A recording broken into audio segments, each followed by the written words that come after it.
करिए। राधे राधे गुरुजी। राधे राधे। गुरुजी, हम आपकी जो कथा है डेली सुनते हैं। एक परिवार में मेरे माता पिता हैं, वो भी डेली आपकी कथा का श्रवण करते हैं और हम आपकी कथा सुन करके बहुत अच्छा लगता है। और साथ में बीच बीच में जो आप पारिवारिक ज्ञान जो देते हैं उससे मैं बहुत ज़्यादा प्रभावित हुआ, वो हमें बहुत अच्छा लगता है। और गुरुजी, मेरा एक प्रश्न है, हालांकि मैंने बहुत 2-3 विद्वानों से भी किया था, उन्होंने अपने अपने तर्क इस पे दिए हैं, बस आपके श्रीमुख से मैं सुनना चाहता हूँ। कहते हैं कि हम सब एक भगवान की कठपुतली हैं, जैसे वो नचाते हैं हम नाचते चले जाते हैं। तो जो हम कर्म करते हैं, चाहे वो अच्छे कर्म कर रहे हो या बुरे कर्म करते हैं, उसमें भी भगवान की इच्छा होगी जिससे हम वो कर्म कर रहे हैं। तो जब हम कोई बुरा कर्म करते हैं तो उसका दंड हमें क्यों मिलता है सर? मेरा ये प्रश्न है। बहुत सुंदर प्रश्न है इनका, बड़ा गहरा है, बड़ा अच्छा सवाल है। बहुत कम लोग प्रश्न करते हैं ऐसा, आपने प्रश्न किया है, उत्तर दे रहे हैं। सारे काम भगवान करते हैं, कहते हैं ईश्वर की मर्जी के बिना पत्ता भी नहीं हिलता। तो जब सब भगवान करते हैं तो फिर पापी व्यक्ति क्यों है? बिल्कुल बिल्कुल, है ना। हमने चोरी की तो फिर हमने वो भी ईश्वर की मर्जी से की, क्योंकि सब ईश्वर की मर्जी से हो रहा है। ये सवाल है आपका। जी जी बिल्कुल। अब उत्तर के लिए आपसे ही मैं प्रश्न करूंगा। जी बिल्कुल। आपकी एक गाड़ी है, माना कि एक कार आपकी है और आप मालिक हैं, कार के मालिक। आपने एक ड्राइवर लगा रखा है जी। आपने ड्राइवर से कहा कि गाड़ी लेके स्टेशन चले जाओ, गाड़ी लेके एयरपोर्ट चले जाओ, गाड़ी लेके मार्केट चले जाओ। तो आप जो कहते हैं आपका ड्राइवर वहीं ले जाएगा गाड़ी। जी। गाड़ी आपकी मर्जी से चलती है, चलाता तो ड्राइवर है पर मर्जी आपकी है। सही है? जी बिल्कुल। आपने गाड़ी एयरपोर्ट के लिए रवाना की, जा बेटा मेरे गेस्ट आ रहे हैं, जाओ एयरपोर्ट से लेके आओ। ड्राइवर गाड़ी लेके चला, आपकी मर्जी से जा रहा है। जी जी।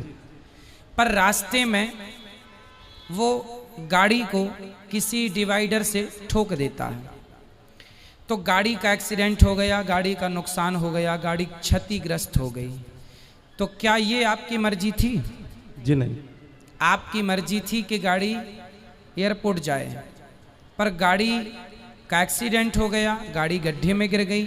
ये आपकी मर्जी नहीं थी, ये मर्जी नहीं थी, ये गलती थी। किसकी? आपकी नहीं, ड्राइवर की। हाँ या ना? जी। ड्राइवर के पास दोनों थे, एक्सीलेटर भी था और ब्रेक भी था। क्यों नहीं हिसाब से गाड़ी चलाया? क्यों डिवाइडर पर ठोक दिया? आपकी गाड़ी आपकी मर्जी से चलती है, पर जब उसका नुकसान होता है तो वो आपकी मर्जी नहीं होती है ना, वो लापरवाही होती है। उसी प्रकार ये संसार भगवान की ओर से चल रहा है, मालिक भगवान है, हम लोग केवल ड्राइवर हैं। हमारे पास ईश्वर ने विवेक दे रखा है। आपको पता है कि आपको गुलाब की सैया पर तो सोना है, आप कहीं गुलाब होंगे तो आप जाके उस गुलाब के ऊपर बैठ भी सकते हैं, खड़े भी, पर कांटों का ढेर होगा तो आप नहीं खड़े होंगे। आपको पता है कि ये गुलाब है, ये कांटा है, आपको समझ है कि ये सही है, ये गलत है। जब आपको समझ है तो आपने अपनी समझदारी से अपने मन को रोका क्यों नहीं गलत काम से? ईश्वर की मर्जी से संसार चल रहा है, आप और हम सबकी मर्जी में ईश्वर की मर्जी है। पर हम जो गलत निर्णय लेते हैं उसके लिए ईश्वर ने हमें स्वतंत्र, गाड़ी आपकी है, मालिक आप हैं, लेकिन ब्रेक एक्सीलेटर आपने ड्राइवर को सौंप रखा, भाई जहां जरूरत पड़े दबाते रहना। उसी प्रकार ईश्वर ने भी हमें बुद्धि देके स्वतंत्र कर दिया है कि जहां जरूरत पड़े वहां अपने हित में अहित में सोच लेना। आपको कहा जाए कुएं में गिर जाओ, आप नहीं गिरेंगे, आपको पता है ये गलत है। तो आपको स्वयं को ईश्वर ने इतनी पावर दे रखी है। मालिक तो आप हैं गाड़ी के, लेकिन कुछ पावर ड्राइवर के पास भी है ना, ब्रेक एक्सीलेटर। उसी प्रकार संसार ईश्वर का है, संसार ईश्वर की मर्जी से चलता है। पर जब आप गलत करते हैं तो वो ईश्वर की मर्जी नहीं होती, वो आपके मन की गलती होती है। आपने अपने मन को नियंत्रित क्यों नहीं किया? ड्राइवर ने गाड़ी को क्यों नहीं नियंत्रित किया? अब नुकसान हुआ है तो वो ड्राइवर को भी चोट लगेगी, मालिक को चोट नहीं लगेगी। भाई एक्सीडेंट हुआ है तो चोट, मालिक तो घर में बैठा है, मालिक तो परमात्मा है। अब तुम ही ड्राइवर हो तो तुम ही भोगो फिर। तो अपने अपने किए का दंड, ईश्वर की मर्जी से संसार चलता है, पर उन्होंने हमें सही गलत की सोच दे रखी है, सही गलत क्या है वो पहचान दे रखी है। अब आप गलत करें तो इसमें दोषी ईश्वर कैसे हो सकता है? If predestination is true, then God causes us to sin. If God causes us to sin, yet damns to sinners to eternal punishment, then God is not good. Therefore, non-Muslim concludes, if God is good, then either predestination is not true, or else God does not damn sinners to eternal punishment. Please satisfy the contradiction that occurs. एक गैर मुसलमान सवाल कर रहा है तकदीर के ऊपर। एक अल्लाह सुब्हाना व तआला अपनी तकदीर लिखता है, तो हम अगर गलती करते हैं तो दोषी कौन? अल्लाह सुब्हाना व तआला। अगर मैं तकदीर में लिखा है कि हम खून करेंगे और हम आदमी का खून कर लेते तो कौन जिम्मेदार? अल्लाह ताला। आदमी को क्यों जिम्मेदार करने का? अगर तकदीर में लिखा है मैं चोरी करूंगा, मैं गलत काम करूंगा, तकदीर में लिखा है कि मैं जहन्नम में जाऊंगा तो जाऊंगा, तो किसकी गलती? मेरी क्या गलती? अल्लाह की गलती। और ये सवाल मुसलमान लोग भी सोचते हैं, और तकदीर पे ईमान रखना हर मुसलमान का फर्ज है। लेकिन हम पहले ये जान ले तकदीर किसे कहते हैं। और अक्सर हम मुसलमान भी नहीं समझ पाते तकदीर का क्या मतलब है, और ऐसा कहते ओ तकदीर में लिखा है तो मैं कर दिया, कुछ भी हुआ तो तकदीर में लिखा हुआ है, मेहनत नहीं करता हूं मैं, वो तकदीर में लिखा है क्या मैं गरीब रहूंगा। ये तकदीर की क्या मानी होती है? अल्लाह ताला फरमाते हैं सूरह इसरा में कि जब भी एक इंसान पैदा होता है तो उसके गर्दन के गोल में उसके पूरी आत्मकथा, उसका फ्यूचर, उसका भविष्य लिख लेता हूं। मैं आपको समझाने के लिए एक मिसाल पेश करता हूं। मिसाल के तौर पे अगर एक क्लास के अंदर एक टीचर क्लास में पढ़ाता है और एग्जामिनेशन के पहले कहता है कि ये स्टूडेंट पूरे क्लास में नंबर 1 आएगा, अव्वल आएगा, ये स्टूडेंट सेकंड क्लास से पास होएगा, वो स्टूडेंट फेल हो जाएगा। मिसाल दे रहा हूं, बुरा मत लगना पैसा। और एग्जामिनेशन होता है और ये स्टूडेंट फर्स्ट आता है, ये स्टूडेंट सेकंड क्लास से पास होता है और ये स्टूडेंट फेल हो जाता है। मैं आपसे ये सवाल पूछता हूं कि जो तालिब फेल हो गया, क्या वो कह सकता है कि क्योंकि टीचर ने कहा मैं फेल होऊंगा इसलिए फेल हो गया? कह सकता है क्या? नहीं कह सकता। क्यों? टीचर अपने तजुर्बे से कह रहा है ये स्टूडेंट बहुत अच्छा है, बहुत पढ़ाई करता है इसलिए फर्स्ट आएगा, ये स्टूडेंट ठीक है सेकंड क्लास, ये स्टूडेंट पिक्चर देखता है, क्लास ही ना अटेंड करता है इसलिए फेल होएगा। तो अपने तजुर्बे से वो भविष्य के बारे में कहता है। लेकिन वो स्टूडेंट नहीं कह सकेगा क्योंकि टीचर ने मुझे कहा मैं फेल होऊंगा इसलिए फेल हो गया। दोषी कौन? वो खुद स्टूडेंट, तो उसने पढ़ाई नहीं किया। इसी तरीके से अगर आप कंपेयर करेंगे, अल्लाह सुब्हाना व तआला टीचर से तो बहुत ऊंचे। टीचर तो कभी कभी गलती कर सकता है। अल्लाह सुब्हाना व तआला के पास इल्म गैब है, वो भविष्य के बारे में जानते हैं। जब भी कोई काम होता है कुछ चीज फिक्स्ड है, आप कहां पैदा होंगे, आप कब मरे, कुछ चीज मुकम्मल है। उसके अलावा अल्लाह सुब्हाना व तआला ने आपको फ्री विल दिया है। फ्री विल मतलब आप जो भी चाहे चुन सकते हैं। अल्लाह ताला को हिदायत दी कुरान और हदीस में, लेकिन आपके ऊपर है आप उसके ऊपर अमल करें नहीं करें। लेकिन अल्लाह ताला जानता है आप क्या करेंगे। मिसाल के तौर पर आप एक रास्ते पे चल रहे हैं और एक चौराहे पे आते हैं, 4 रास्ते हैं, नंबर 1, नंबर 2, नंबर 3, नंबर 4। आप कोई भी रास्ता चुन सकते हैं। आप चुनते हैं रास्ता नंबर 3।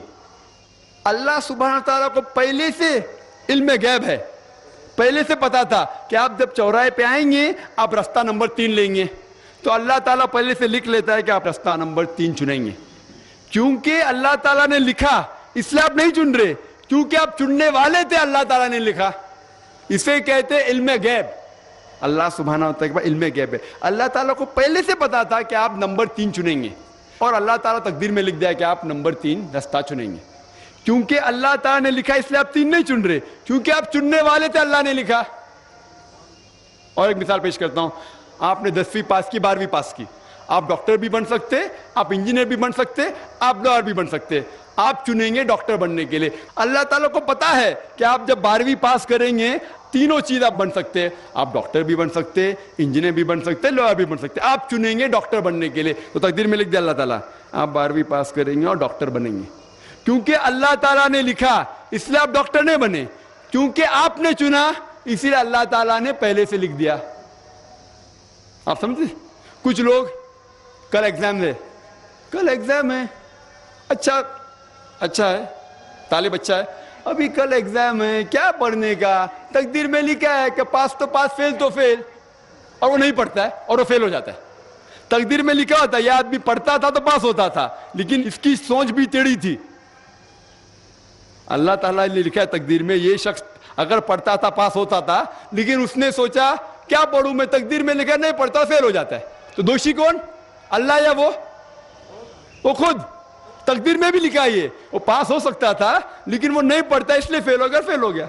फिर बोलेगा देखो तकदीर को तो मैं टाल नहीं सकता हूं। इसीलिए वो कहावत है, अल्लामा इकबाल ने कहा है, खुद ही को अगर इतना बुलंद किया, तकदीर के पहले खुदा अपने बंदे से खुद पूछे बताते ही रजा क्या है। और हदीस में आता है कि दुआ तकदीर को बदल सकती है। मिसाल के तौर पे अगर आप जाते एग्जामिनेशन में और आपका पेपर अच्छा नहीं जाता और आप जानते कि आप फेल होंगे, आप घर पे आते और दुआ करते अल्लाह ताला से, या अल्लाह सुब्हाना व तआला मैंने पेपर में अच्छा नहीं किया, मुझे पास कर ले। अल्लाह ताला आपकी दुआ को कबूल कर लेता है और पास कर लेता है। तकदीर में ये लिखा है कि आपने पेपर अच्छा नहीं किए, आप फेल होने वाले रहते, लेकिन आपने दुआ की। अल्लाह ताला को ये भी पता है कि आप दुआ करने वाले कि नहीं करने वाले, और तकदीर में ये भी लिखा है कि अल्लाह ताला आपकी दुआ को कबूल करेंगे। अल्लाह ताला भी जानता है अगर आप 100 साल बाद कोई शख्स दुआ करेगा, वो भी जानता है अल्लाह ताला वो दुआ कबूल करेगा कि नहीं, वो भी तकदीर में लिखा हुआ है। तो इसीलिए हमें हर रोज दुआ करना चाहिए, हर वक्त दुआ करना चाहिए। दुआ तकदीर को बदल सकती, मतलब जो आपकी पहली होने वाला था उसको बदल सकती, लेकिन वो भी तकदीर में लिखा है कि आप दुआ करने वाले, और वो भी लिखा है कि अल्लाह ताला दुआ को कबूल करेंगे कि नहीं। तो तकदीर में लिखा है कि आप फेल होने वाले थे, आप घर पे आते हैं, दुआ करेंगे, अल्लाह ने दुआ को कबूल किया और आप पास हो जाएंगे। तो इसीलिए हम मुसलमान को अल्लाह पे भरोसा रखना चाहिए, लेकिन अल्लाह के रसूल ने फरमाया अल्लाह पे भरोसा रखो लेकिन ऊंट को बांधो। आप नहीं कह सकते अल्लाह पे तकवा है, मैं घर का दरवाजा खुला रखूंगा, कोई चोर नहीं आएगा। अल्लाह के रसूल ने फरमाया अल्लाह पे भरोसा रखो लेकिन ऊंट को बांधो। तो अल्लाह पे पूरा भरोसा होना चाहिए, लेकिन आप खुद मेहनत करना चाहिए, आप खुद जिहाद करना चाहिए, आपको खुद कुरान पे अमल करना चाहिए। आप कहेंगे अभी तकदीर में लिखा हुआ है मैं चोरी करूंगा, तो आप काम ही नहीं करेंगे और चोरी करेंगे और बोलेंगे तकदीर में लिखा है, आपकी गलती है, अल्लाह ताला की नहीं। तो आपको हर वक्त जिद्दोजहद करना चाहिए अच्छे काम के लिए। कुरान को समझ के पढ़ो और अमल करो, इंशाअल्लाह आप इस दुनिया और आखिरत में कामयाब होंगे।